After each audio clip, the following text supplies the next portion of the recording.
The Blue Jackets need to snap this losing streak. Can they do it against the Kings? We're going to find out on today's Locked On Blue Jackets.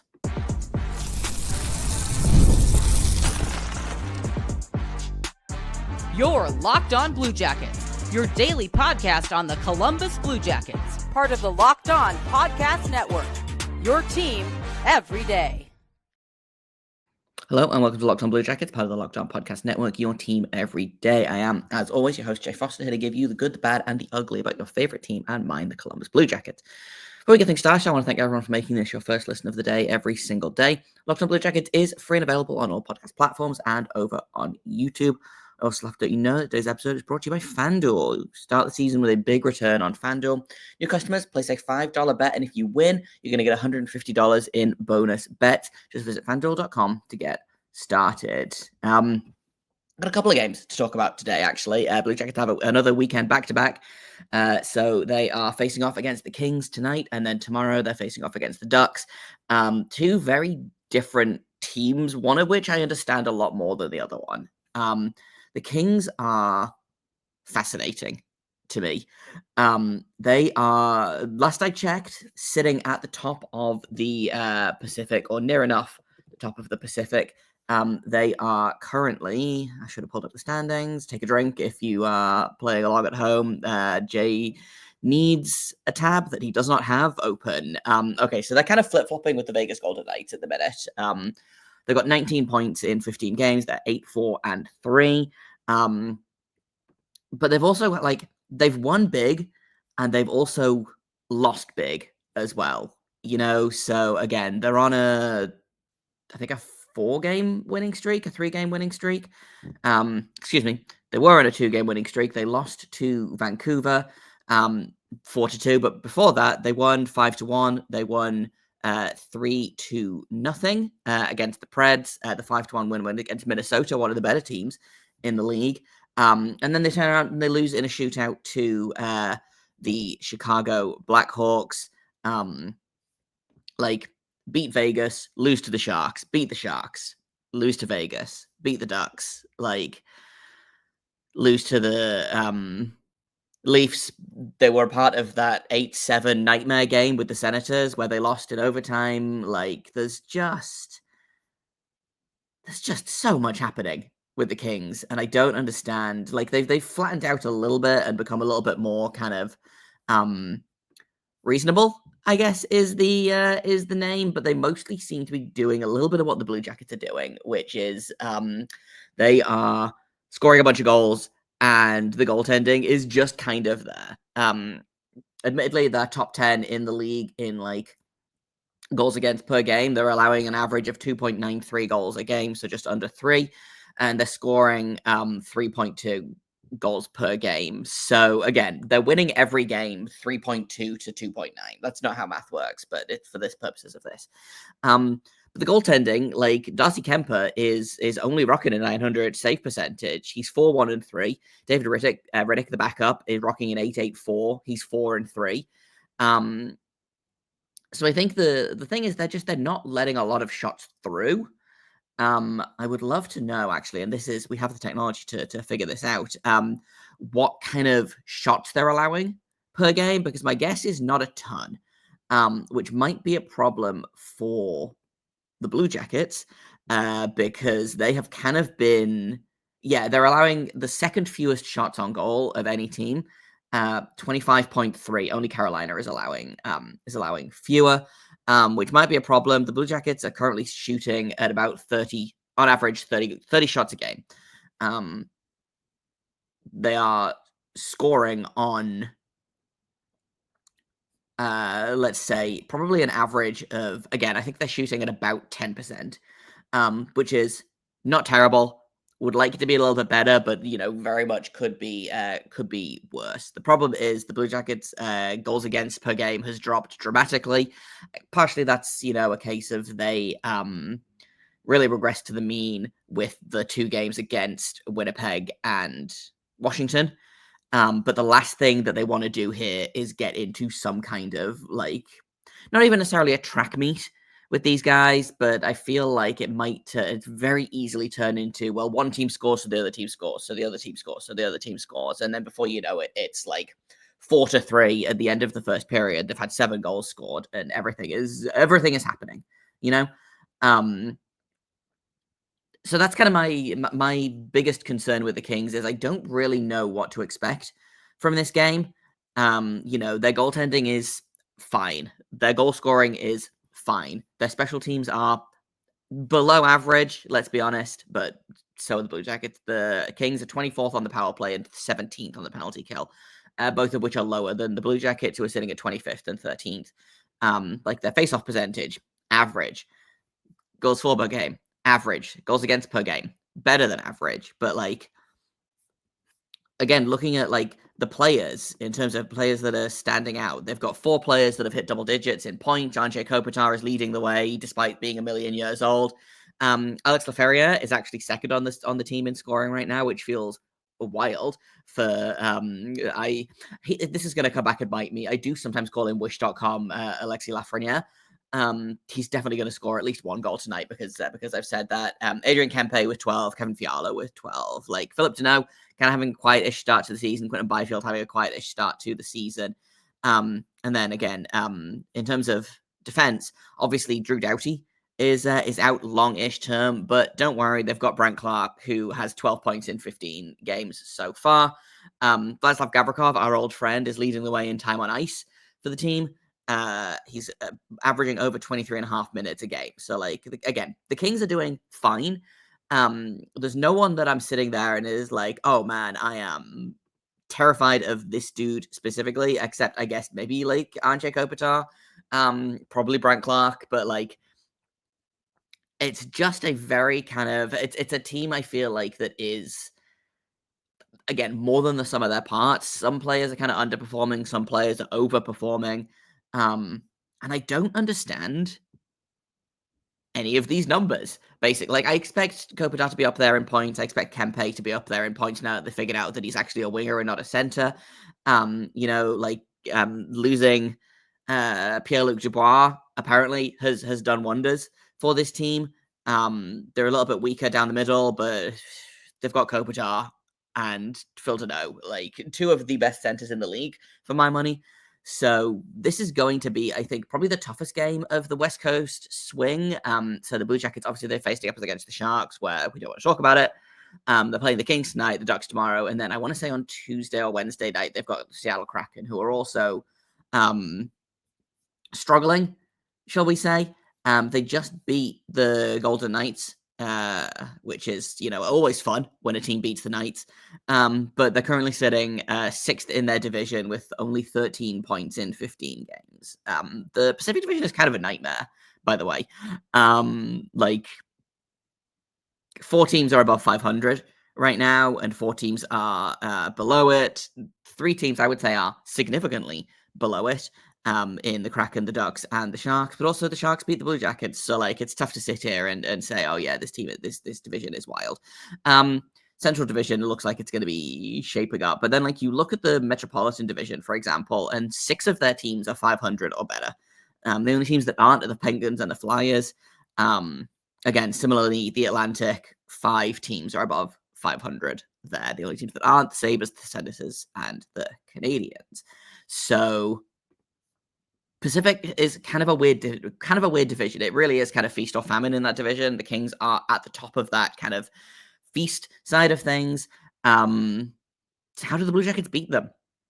Because I don't know that they can rely on playing the game that they have been playing for the past little while. We'll talk about that in just a second here at Locked On Blue Jackets.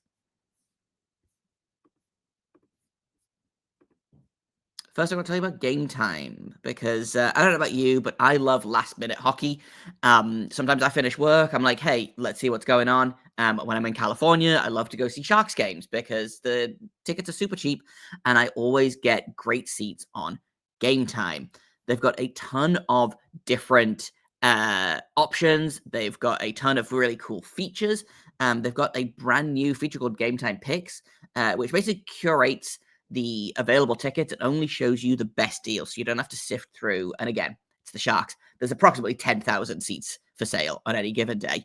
You don't have to sift through all 10,000. It shows you the best ones. And it's not just sports. They've got concerts, comedy, theater, all kinds of things. If you need a ticket to get in the door, you can get it on Game Time. They've got the lowest price guarantee, which means if you find tickets in your section and row for less, Game Time will credit you 110% of the difference. And they've got the most flexible customer service policy in the ticketing industry. So take the guesswork out of buying tickets with Game Time picks. Download the Game Time app, create an account, and use code LOCKEDONNHL for $20 off your first purchase. Terms apply. Again, create an account and use code LOCKEDONNHL for $20 off. Download Game Time today. What time is it? Game time. I've also got to tell you about FanDuel, because you can get ready to tackle the NFL action with America's #1 sportsbook today. Right now, new customers, if you bet $5, you're going to get $150 in bonus bets if you win. Just find the heaviest favorite you possibly can and put $5 on it. If you win, $150 to spend on whatever you want. It's not just the NFL. They've got NHL, they've got the NBA, they've got college sports, they've got NASCAR, they've got track and field, they've got all kinds of things on FanDuel. And the FanDuel Sportsbook app gives you everything you need to place those bets all in one place. So if you get a hunch in the middle of the game, you can check out the latest stats, you can view live play-by-play, and so much more on the same page where you place your bets. So you don't have to have 17 different ESPN tabs open to see if your parlay is going to hit. Visit FanDuel.com to join today. Again, if you win your first $5 bet, you're going to get $150 in bonus bets. That's FanDuel.com. Never waste a hunch. Make every moment more with FanDuel, official sportsbook partner of the NFL. Welcome back to Locked On Blue Jackets. We're going to talk a little bit more about the Kings, and then I want to kind of look a little bit at the Ducks as well, because I won't have time to do it before they play again. So, how do the Blue Jackets beat the Kings? Well, they need to get shots on goal, which is such a stupid, it feels like such a stupid starting point. The Blue Jackets offense has really cooled off in the last little while. They have scored 5 goals in their last 3 games, scored 7 in their last 4. Then the game before that was the Edmonton 6-1 win, I believe it was. That was the end of the pattern of Blue Jackets score 6 goals, lose the next game, score 6 goals, lose the next game. So they broke that pattern, but the last 4 games, they've scored 2 goals against the Islanders, 2 against Winnipeg, 2 against Washington, 1 against San Jose. And they've got points from the Islanders game. They got 8 points from the San Jose Sharks game. Nothing from Winnipeg or Washington. So 7 goals in 4 games is not good enough, honestly. This team was shooting at an unsustainably high rate to start the season. That was never going to continue. It was always going to regress to the mean. It feels like it's regressed super fast and super hard. So if they could get back to scoring, a couple of goals, but more than a couple, I'm not saying that they have to come out here and score 6 goals, but hey, it's the Kings. They might have to score 6 goals if they want to win this game. But just kind of keep doing what they're doing. I think the Sharks game is a really great example of, well, they fired everything plus the kitchen sink, and the goalie just stood on his head. Again, this might come back to bite me. I don't see them getting goalied a second game in a row. If it does, well, then Monday's episode will be real fun to talk about it. But, I feel like the goaltending is there right now. I am cautiously optimistic. I assume they're going to start Elvis tonight, and it'll be Tarasov against the Ducks. Cautiously optimistic about that. Again, Elvis was very good in San Jose, did his best in Winnipeg, and then was excellent against New York and Edmonton. So, that's 4 fine performances from Elvis in a row. I don't know that we got 4 average to better performances from Elvis in a row all of last season. So that's good to me. The power play has got to start clicking. The penalty kill for the Kings is not great.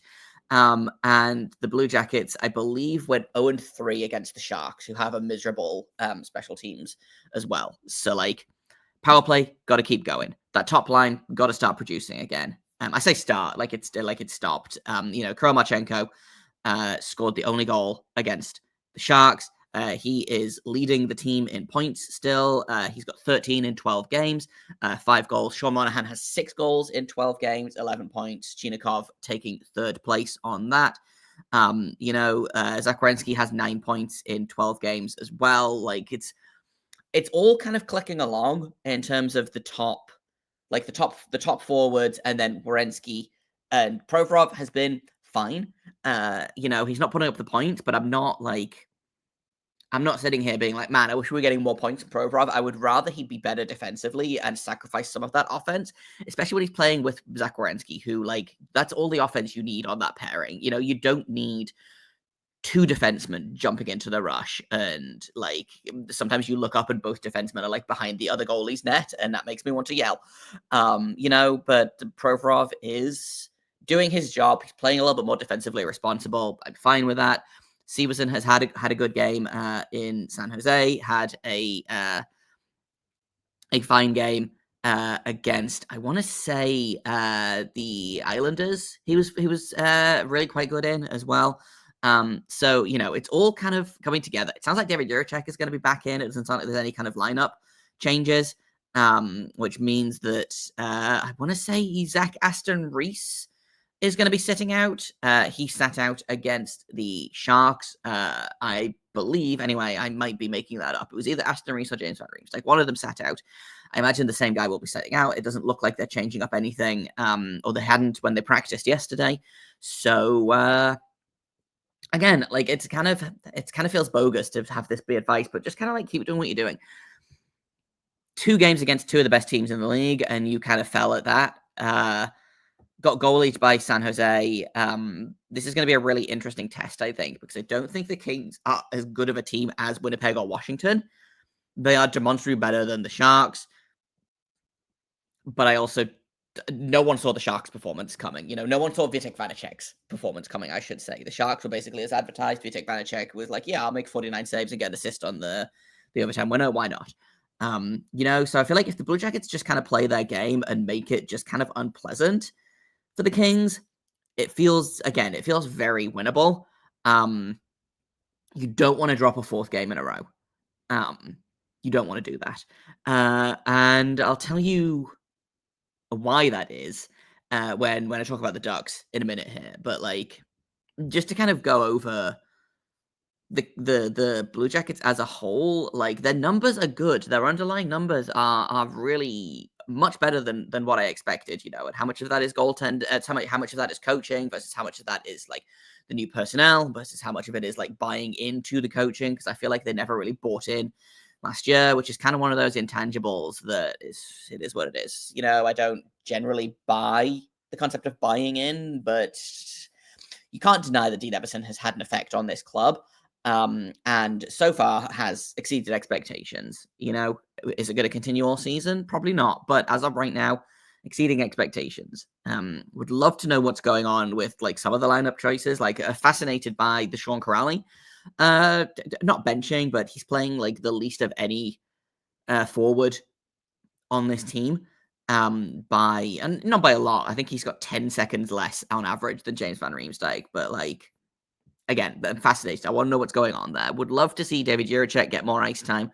Honestly, would love to see Jake Christensen get more ice time. Again, he's been a real surprise for me this season. Like, but for the most part, I guess just keep doing what you're doing, you know? And hopefully, I think this might be a fun game. Do I think it's going to be a good hockey game? Not necessarily, but I do think it will be a fun hockey game. Do with that what you will, you know? We'll take another quick break, and then I want to talk a little bit about the Ducks, because I know much more about what the Ducks are than I do with the Kings, because the Ducks are much more consistent in what they are showing to the rest of the NHL. So we'll take a quick break. We'll talk about the Ducks in just a second here on Locked On Blue Jackets. First, I will tell you about Indeed, because we're all driven by the search for better. But when it comes to hiring, the best way to search for a candidate isn't to search at all. Don't search, match with Indeed. If you need to hire, you need Indeed. They are your matching and hiring platform. They've got over 350 million global monthly visitors and a matching engine that helps you find quality candidates fast. You can ditch the busy work. You can use Indeed for scheduling, screening, and messaging, so you don't have to play phone tag. You don't have to play email tag. You don't have to like sit around waiting for the hopes that someone will get back to you so you can offer them a job. You can connect with candidates faster, and 93% of employers agree that Indeed delivers higher quality matches compared to other job sites, according to a recent Indeed survey. Leveraging over 140 million qualifications and preferences every day, Indeed's matching engine is constantly learning from your preferences, so the more you use Indeed, the better it gets. Join more than 3.5 million businesses worldwide that use Indeed to hire great talent fast. And listeners of this show will get a $75 sponsored job credit to get your jobs more visibility at Indeed.com/lockedon. Just go to Indeed.com/lockedon right now and support our show by saying you heard about Indeed on this podcast. Indeed.com/lockedon. Terms and conditions apply. Need to hire? You need Indeed. Welcome back to Locked On Blue Jackets. We've talked a little bit about the Kings. I want to kind of finish off by talking about the Dogs, who, again, not a fascinating team necessarily. I was going to say they're fascinating. They are exactly what they are supposed to be, which is a not very good team. They are 4-7-2 on the season. They are 2-6-2 in their last 10. They're on a 4-game losing streak right now. The only wins in the last 10 games are the Islanders, who the Blue Jackets beat, and the Sharks, who beat the Blue Jackets. And they've got overtime losses against Pittsburgh and Colorado in there as well. But they lost to Minnesota, which makes sense. They lost to Vancouver. They lost to Chicago. They lost to Pittsburgh. Now, Chicago and Pittsburgh losses are interesting because, again, those are two teams that are also struggling. So what does this mean for the Blue Jackets? Well, the Blue Jackets are outperforming the Ducks in basically every bad trick, which, stop me if you've heard this before. Does this sound familiar? Does this sound exactly like the lead up to the Sharks game? The Ducks are actually performing worse than the Sharks in basically everything. They are 28th in the league in power play and penalty kill. They are last in the league in faceoffs and goals for per game. They're actually 19th in goals against per game, and that is due and almost entirely to Lukas Dostal, who is, I believe, not in his rookie season. Okay, no, this is technically his 4th season, but he played 4 games his first season, 19 his second. He played 44 last year, and he's played 11 so far this season. I would be willing to bet he is facing more shots than basically any other goalie in the league. And he's coming out on top. But from a personal standpoint, he's 4-5-2 on the season. He's got a .922 save percentage, which I want to say is like top 5 in the NHL for, like, again, goalies that have played more than 5 minutes. He is in fact 5th among all goalies. Only goalies with higher save percentage than him: Connor Hellebuck, obviously, Anthony Stolarz in Toronto, Cam Talbot in Detroit, which was a big surprise, Kevin Lankinen in Vancouver, and then it's Lukas Dostal. In terms of shots faced, he has faced more shots than any other goalie in the league by about 60 shots. He's faced almost 400 shots in 11 games so far. The second place is Peter Mrazek in Chicago, who has faced 324 shots. So he's faced 62 shots fewer than Dostal. Wild. This kid is playing his heart out, and is absolutely being disrespected by the team every single time they get on the ice. So, like, again, this was the game that I would have, if the Blue Jackets were going to get goalies by a team on this road trip, my guess would have been the Ducks, because Lukas Dostal is that guy.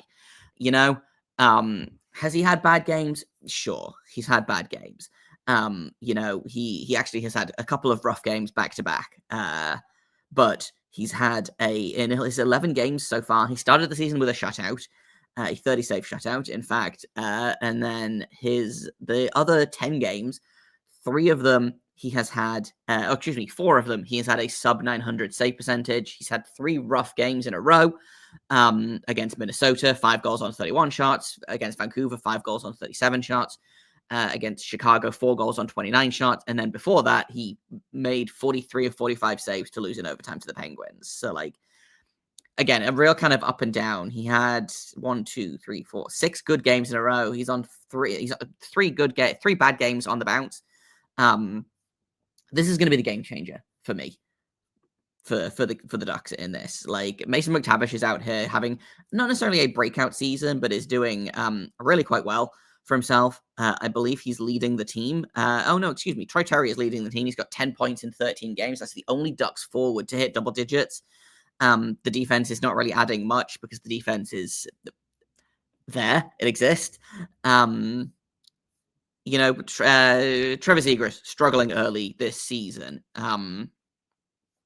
Katagoche, struggling. He's got 4 assists in 13 games. Leo Carlson, 6 points in 13 games. Ryan Strome, 6 points in 13 games. Mason McTavish, 8 points in 13 games. Like, they are starved for offense. Like, the Blue Jackets are going to have to win this game like 1-0 or 2-1. This is going to be an unpleasant knockdown, drag out fight, and it's going to be miserable to watch. I just know that, because it's going to be Lucas Dostal standing on his head, and the rest of the Ducks are there. Like, again, it would not shock me if this was another, the Blue Jackets put 50 shots on goal and end up still going to overtime and potentially losing. Like, this team, I was going to say it makes no sense. This team makes perfect sense. They are underperforming, but they're also kind of, this is what I expected the Blue Jackets to be this season, you know? To take massive steps back, but after the Blue Jackets lost Gaudreau, they traded Line A away. They lost Jenna long term.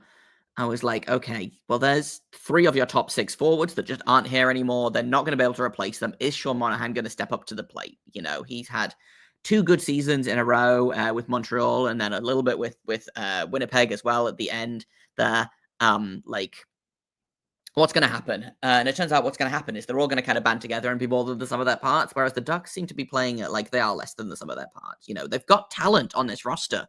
You know, Troy Terry, maybe one of the more underrated players in this league. Mason McTavish is a really good young player. I'm a big fan of Zegras, although I understand why he is a polarizing player.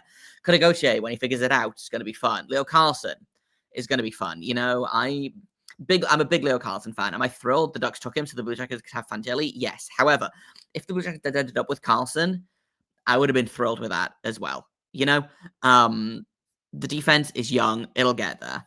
This is a team that is probably a step or 2 behind the Blue Jackets. I'm expecting them to probably contend for another lottery pick. You know, they've picked 3rd overall in back-to-back drafts. They've actually picked up 1 before the Blue Jackets in back-to-back drafts, which I do think is funny. You know, like, the Ducks are what they are. This feels like a trap a little bit for the Blue Jackets. Do I think it is a trap? Not necessarily, but it feels like one, you know? The Sharks game feels like what the Ducks game could be, and that worries me a little bit. I do think that it really depends on, well, it depends on which version of Tarasov shows up, because I do think that they're going to play Elvis tonight and Tarasov tomorrow night. Which version of Tarasov shows up? Is it going to be the Tarasov that allows 4 goals on 13 shots, or is it going to be the Tarasov that allows 2 goals on 45 shots? You know, there's just no way to know. Which version of Lucas Dostal turns up? He needs to have a bounce-back game. Can the Blue Jackets remember how to score goals? And I think it probably depends on how unpleasant the Kings game is beforehand, because it's the second half of a back-to-back. Blue Jackets have only had 1 back-to-back so far this season, and they've lost both of those games. You know, 1 against Winnipeg, 1 against Washington. The Ducks are neither Winnipeg nor Washington. But the second half of back-to-back is always a little dicey, I feel like, especially when you are not used to it. That being said, the Blue Jackets just had 3 full days off after the Sharks game. So I think they're rested, they're ready to go. We'll see what happens. I am cautiously optimistic about this game. I think they're more likely to win the Kings game. But if they show up, they can very easily walk away with a 4-point weekend against the Kings and the Ducks, and then you're basically done with the Californian teams. Like, you have 3 games left against them, and they're all at home, where the Blue Jackets have been pretty good this season. You move on to Seattle, which is also struggling. Like, there's a real chance to get some momentum going here for the Blue Jackets. Can they do it? Well, we'll find out. I do think that the Kings game is going to be high scoring. I was going to do predictions at the end of the last segment, and I forgot, so we'll do some quick predictions now. And I think it's probably going to be something unpleasant, like a 5-4 win against the Kings, or a 5-3 win against the Kings with an empty net goal, which, as we all know, empty net goals don't count. I'm going to go ahead. I'm going to keep saying that Cole Sillinger is going to score a goal until he does. And then, honestly, it's going to be like a 2-1 game against the Ducks, or like a 1-0 game against the Ducks. It's going to be so unpleasant to play against the Ducks. It's going to be so boring. It's not even going to be good hockey. It's not even going to be sometimes you watch a game where 2 goalies are both locked in and you're like, this is amazing. I love this. I'm having the most fun in my life. I think it's just going to be miserable to watch. And I can't predict Cole Sillinger 2 games. Well, I can't predict him 2 games in a row. It's my podcast and I make the rules. But let's say the Blue Jackets don't have any ex-Ducks, I don't think. But I do think a Adam Fantilli goal would be nice. Just in terms of here's the guy that you passed on, and to be clear, I think them passing on him to take Carlson is going to work out for their team. I just am thrilled that the Blue Jackets get Fantilli. It just everything, they got their guy, we got our guy. Everyone works out fine. However, I do think an Adam Fantilli goal against the Ducks would be really funny. So that's my prediction. That's kind of all I've got for today. We're not going to have another episode tomorrow because it's a Sunday. Monday we'll be back. We'll talk about the Kings game. We'll talk about the Ducks game. We'll take a look going forward. The Blue Jackets play Seattle on, I want to say, Tuesday of next week. So we'll probably talk a little bit about that as well in the early goings of next week. But thank you for listening to this episode, for making us your first listen of the day every single day. Locked on Blue Jackets is free and available on all podcast platforms, on YouTube and on Sirius XM. I've been Jay Foster. You can find me on Twitter at _Jacob Foster, JAKOBFORSTER. You can find the show at LO_Blue Jackets. If you have comments, questions, criticisms, you can email me at lockedonbluejackets@gmail.com. Thank you once again for listening. And until tomorrow, make sure you stay locked on.